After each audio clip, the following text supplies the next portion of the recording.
Hey everybody, Jack Conte here. We're trying something a little bit new with Digital Spaghetti.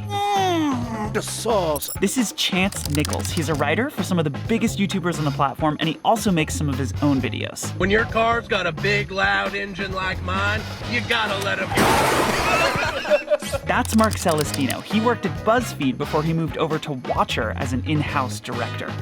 And that's Jackie Wegworth, the production manager for Daniel Thrasher. Today we're watching Ryan Trahan's I Confronted Dr. Phil. Chance, tell us a little bit about what we're about to watch here. Ryan's one of my favorite creators just in general. I love his style, and this video is like a really perfect example of what I love most about him, which is combining what I call like desk bits, where he's like in a traditional like desk setup where he's talking directly to camera, and then out in like the world vlogging.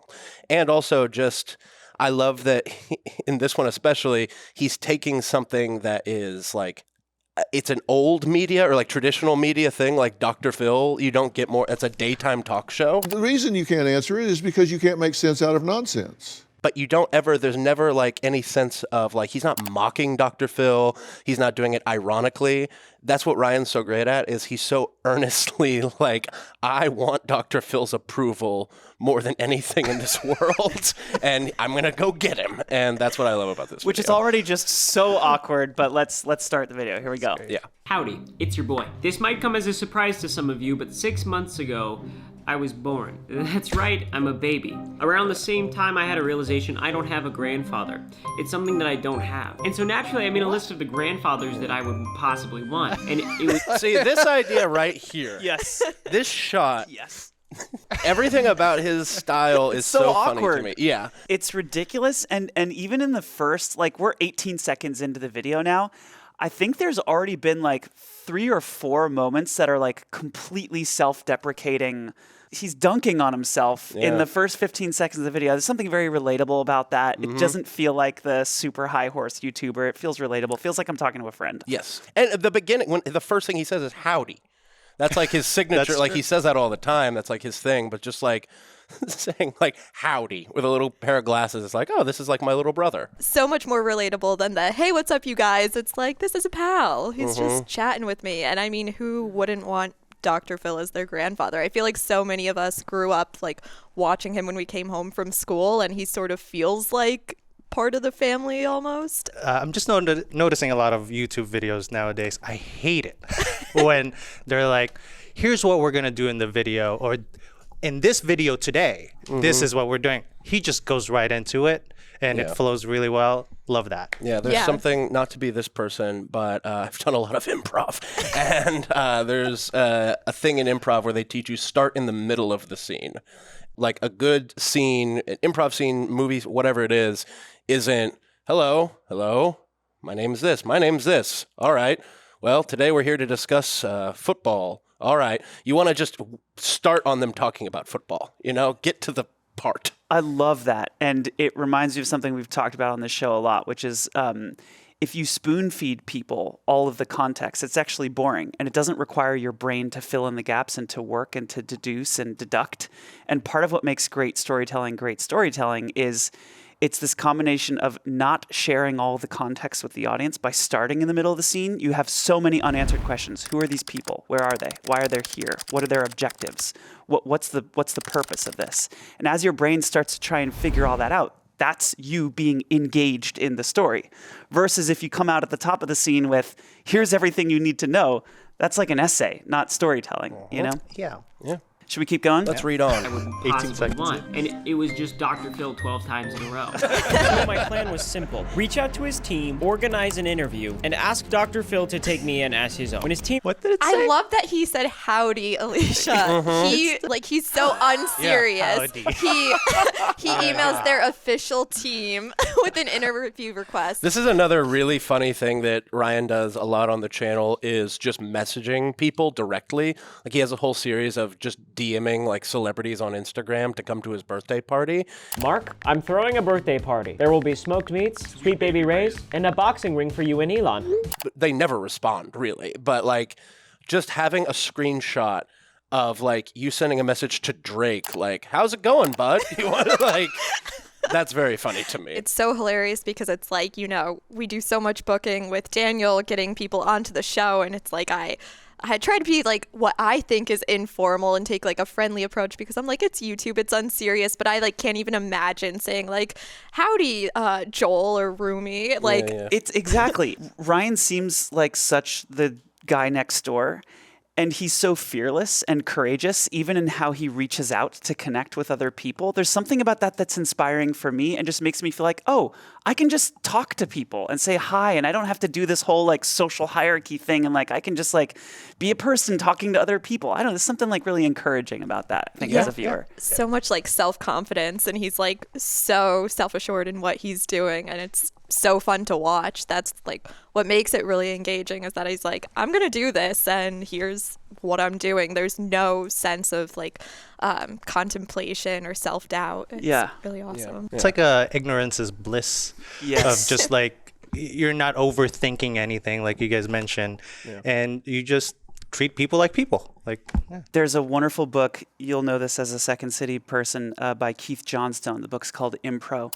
And he talks about like part of the job as adults is we have to unlearn everything that we were taught in our education systems, because we're taught to like force down all of these impulses that are just like very natural and very human, like to talk to somebody like this. Howdy, Alicia. That's how, if you're 6, if you're like, a 10-year-old kid, you just like talk to people. And but like you just unlearn all of that as you get older. And his point in this book is like, go back to when you were 6. Find that inner 6-year-old and be joyful and fun and unassuming, and there's something really beautiful about that. I think Ryan really embodies it. Yeah, I think he does. Let's read on. Interview and ask Dr. Phil to take me in as his own. When his team responded, they said it probably wouldn't work out. I get it, but I had to try. So I said, what if I pass him in YouTube subscribers? With the howdy again. I don't think they thought it was possible, and neither did I. But I've spent the last 6 months doing stuff and filming it, and I'll be. Would you look at that? We've done it. Yeah, so again, his banner for his channel for like a year was a ticker, like keeping track of how close he was to passing Dr. Phil in subscribers. That's hilarious. it took him like 6 months. Yeah, so it starts in February 2021, and then it ends in February 2022. 12 months, and he's there. 12 months. Damn. I mean, but there's no better call to action to follow than saying, help me surpass Dr. Phil in subscribers. I mean, that's so much better than hit the subscribe button. If someone's telling me I gotta beat Dr. Phil, it'll help me meet him, I'm there. I'm making several accounts. I'm subscribing from those accounts. I'm telling my mom. That's such a good point. Yeah. Right, Dr. Phil. So here he's arrived in Hollywood. They invited him to the studio. I had no idea what that sweet man was talking about, but we're almost there.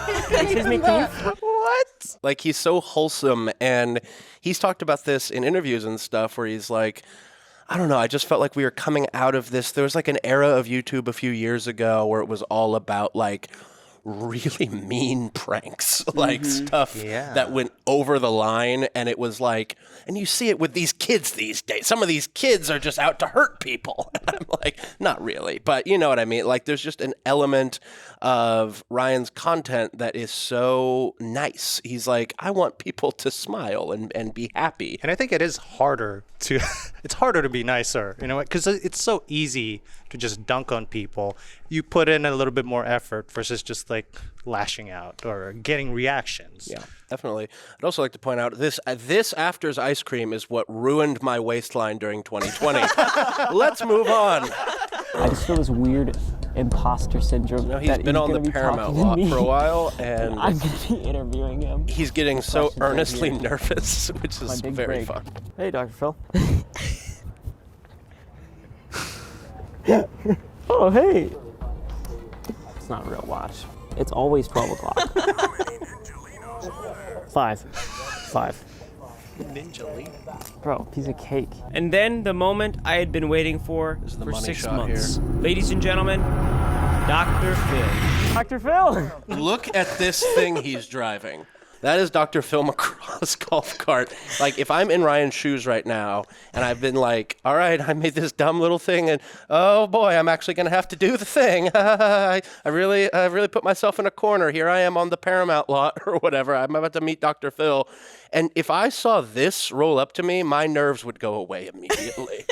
And I think as a viewer, that's how I felt, because it's like Dr. Phil's not coming up to him with like an assistant. Like, they're not like walking up with like an assistant or like Bodyguards. shooing him. Yeah, bodyguards are like shooing him into a room and be like, you'll meet him whenever the interview starts. You know, like where I've had experiences with like celebrities where it's like, all right, when the cameras are rolling, we're all really nice to each other. But when the cameras stop rolling, what? You know, like that sort of thing. This is so personal, and I love it.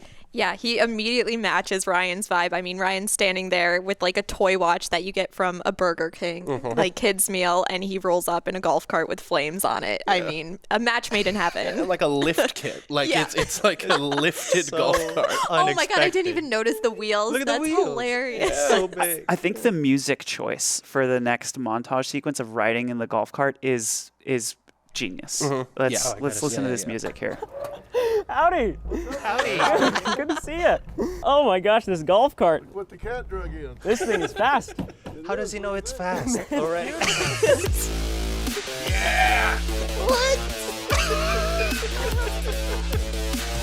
It's such a good contrast to the nerdiness, kind of unassuming-ness of this golf cart, and then you have this like hardcore bro step music. That's a great contrast. I think it matches the golf cart vibe. Right? Yeah, definitely. And like just from this image right here, this could be the thumbnail. Right? It says, I confronted Dr. Phil, and this looks like Dr. Phil is driving him into a wall. Like Ryan looks terrified. Yeah.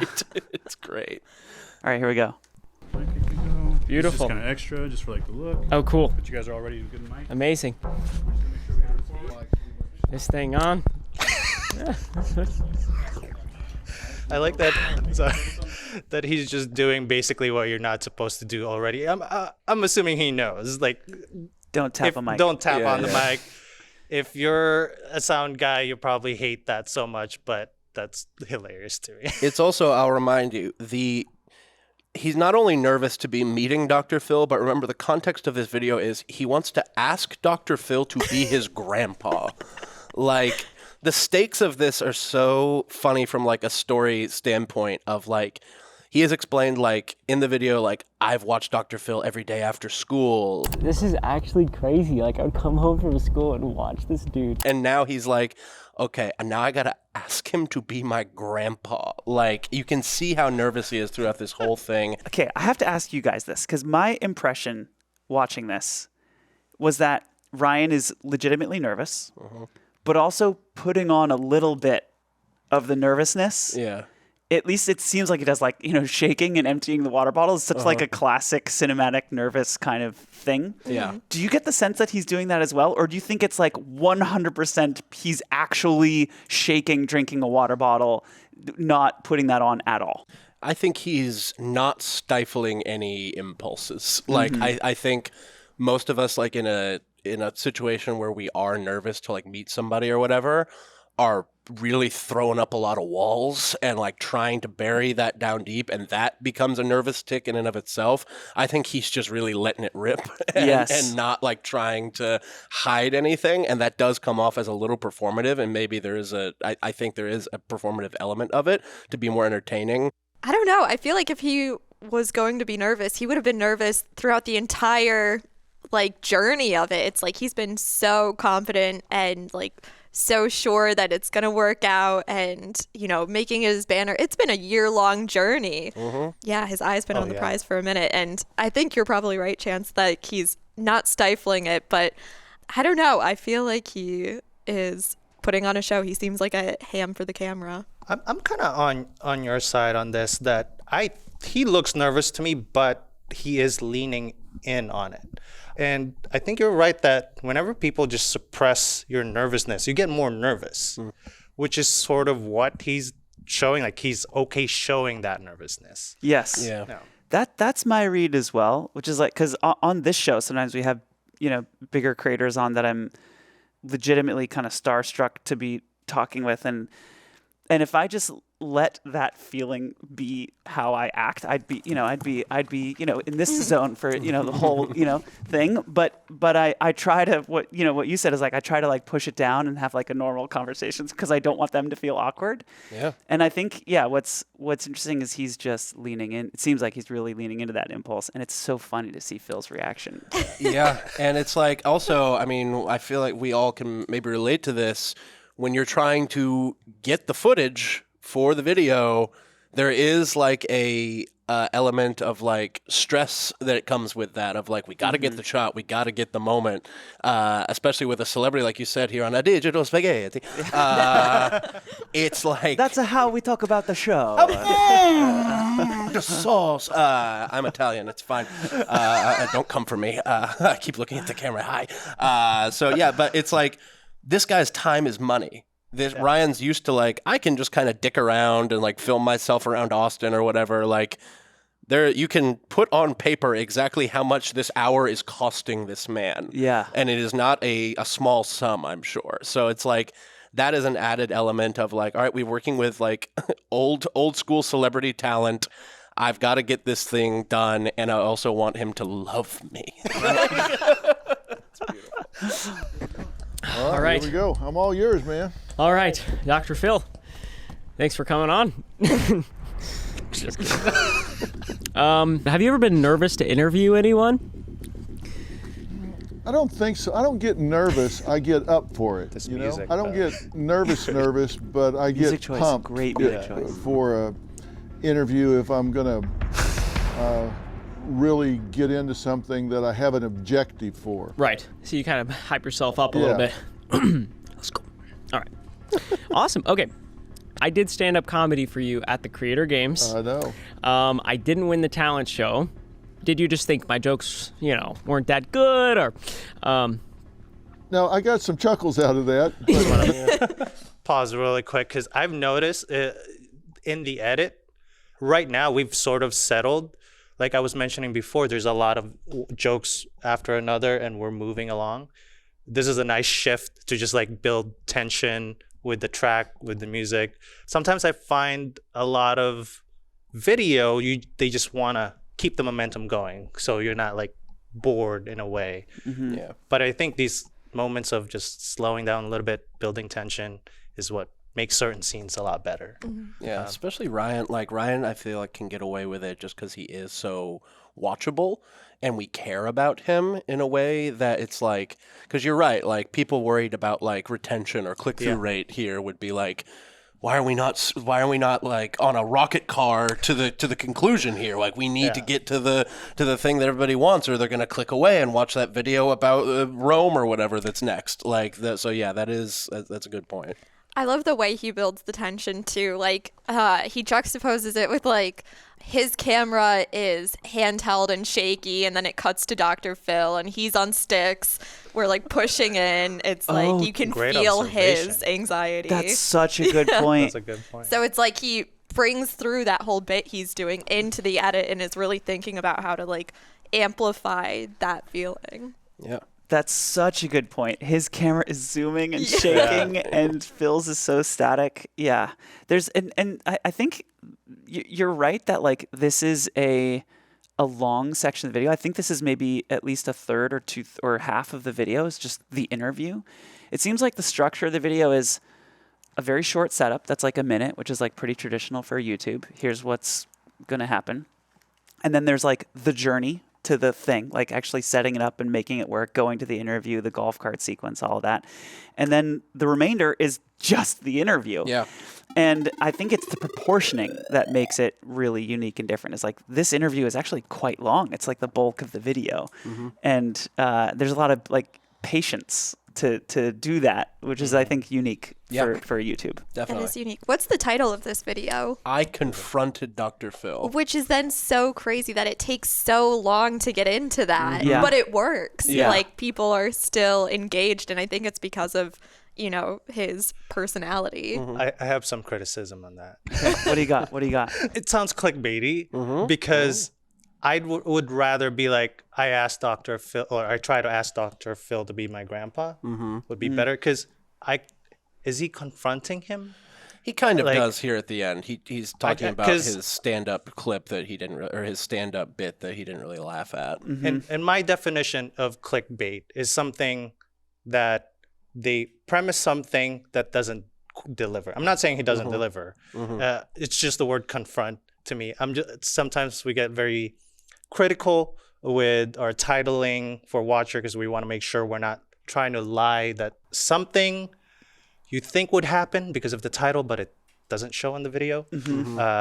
It is close. I found when I watched this video for the first time, I didn't get to the end and feel disappointed, which is for me usually when something is clickbait, it means I'm disappointed that the title didn't match the feeling I had at the end of the video. Yeah.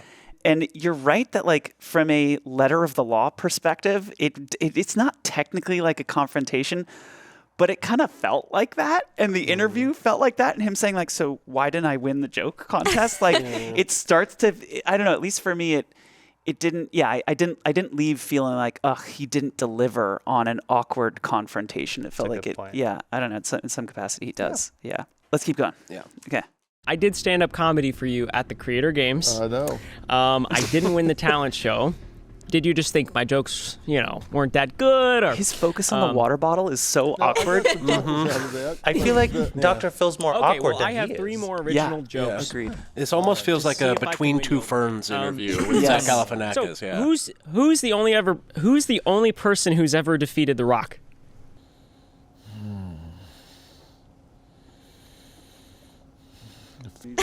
Defeated The Rock. Let's see. Paper. Yeah. From a joke standpoint, that's what you want out of a joke. You want to tell it and a long pause, and then the person to say the punchline. And he keeps it in the video. Like, he's totally cool with keeping that awkwardness, and he, like, tries to build it. Also, eagle-eyed viewers will note that his papers, there's just like a photo of, I think, Dr. Phil and his wife, maybe? Yeah, Just Wait, all are you like- I thought it was him. Oh, that might be him with Dr. Phil. Oh, it is. Just have a bunch of photos of me and him. This isn't even. I just wanted to look more professional. It's So official. that's what he's referencing. Oh, I want to yeah, see yeah. this paper now. And what's so funny, again, is like, that's what I like to do too. That I haven't written one damn thing in this notebook this whole episode so far, but I want to be holding something and have a pen in my hand so that I feel official when I'm doing talks like this. Absolutely. Do the same thing. Beautiful. that was also a great sort of flip into, at the beginning, we're looking at him as he's the awkward guy. Now I feel like Dr. Phil's starting to become awkward. Yes. Yeah, he's feeling weird. Yeah. It's like, what are these questions? Yeah. Yeah. And Dr. Phil's awkwardness feels incredibly sincere. Yes. Yes. Yeah. Yeah, this is not an act. No. Yeah, he's used to such a production around his interviews, and the people have been media trained a little bit, and he's just like, "What is this kid doing?" Yes, totally. Here we go. This is something I've come a long way out to Los Angeles. Something I just think Are you proud of me? Yeah, I really am. I was proud of you when I met you the first time. I was proud of you then because Really beautiful. you were in a pressure situation, but you didn't show anxiety. You were calm and cool, and you were having fun in the pressure situation. And I'm proud of you now because I know how much work goes into achieving what you've achieved. And The music here, you too. understand that this is probably a 70-hour-a-week undertaking, and you've sustained it across time. And I watched your video, but I've watched probably 8 or 10 of your videos, and it's never at somebody else's expense. It's interesting content, it's well edited, it's well lit, it's well put together. So you're a filmmaker. The interesting thread here, the needle that he's threading, which is so good, is he's making Dr. Phil look really good in this moment. Yeah. Right? Like he's instead of dunking on somebody, he's like showing like Dr. Phil is taking this interview that like I am totally purposefully like making horrible, and Dr. Phil is like becoming a hero in this moment by like having a really genuine, sincere response. And he's doing that while simultaneously making himself look like an ass. Yeah. Right? Because Dr. Phil's like talking about how great and high quality his work it is. And he's like showing like, like this sort of, he's contrasting it with like what he feels clearly is like not good work. I think it feels like difficult. It feels like a really hard needle to thread. And I feel like he nailed it. And it's so funny too because it's like the way he packages it. It's like this emotional music. It's all slow motion. It's like the perfect recipe for like an emotional montage. But then the content is like Minecraft. Yes. Also, how we get there from this tension building moment to just like, are you proud of me? There's not even a slow build up. It's just straight into it. Now that's a confrontation. Yes. That's true. Totally. That is, yeah. And just from a pure storytelling standpoint, I call it the Rocky rule, where Rocky's not a boxing movie. Rocky is a love story, and it's packaged as a boxing movie. This is not a video about having an argument or a gotcha moment with Dr. Phil. It's kind of packaged as that. This is a video about a boy seeking the approval of someone he looks up to, like that, and that's a story that everybody can relate to. I know I certainly can, and it's getting a little heady with what's pretty much, it was a very silly video, but it's also at the core of what makes Ryan such a great creator is that his way of like making a really emotional story feel like just a day in his life or like a silly little bit that he's doing is why I love him. You're so right that there's like a fully legitimate, strong, skeletal, storytelling, structural thing there that is the guts of the video, and it lands in this moment. So it's not just a silly joke vlog. It's not just a bunch of fluff. Like there's actually an underlying purpose to the video that is emotionally resonant for like really good reasons. And you don't even know that until you get to this ending. And then it becomes clear that like, oh, that's packaging. And what's underneath this is like this kind of not coming of age, but like like getting approval from this person that you look up to and recognition from a person you look up to, which is quite a special moment. You're totally right to call that out. Yeah. Let's see how it finishes. You're just doing it on YouTube, and it's obvious that there's a lot of work going into the planning, the execution, the editing, the just saying distribution, things Ryan wishes he thumbnails. could hear from people in his life every You're day. a filmmaker. Yeah. I mean, to come from a town with 3,000 people, so obviously not a lot of filmography in your background, you've generated this on your own. He's so giddy yeah, I'm getting very the proud of approval. Phil, I appreciate it so much. that. Yeah. There it is. Yep. I got the short arms. Oh, yep. Well, that's all I got for you. So thanks so much. All right, well, thanks for doing this. Yeah, I appreciate your time.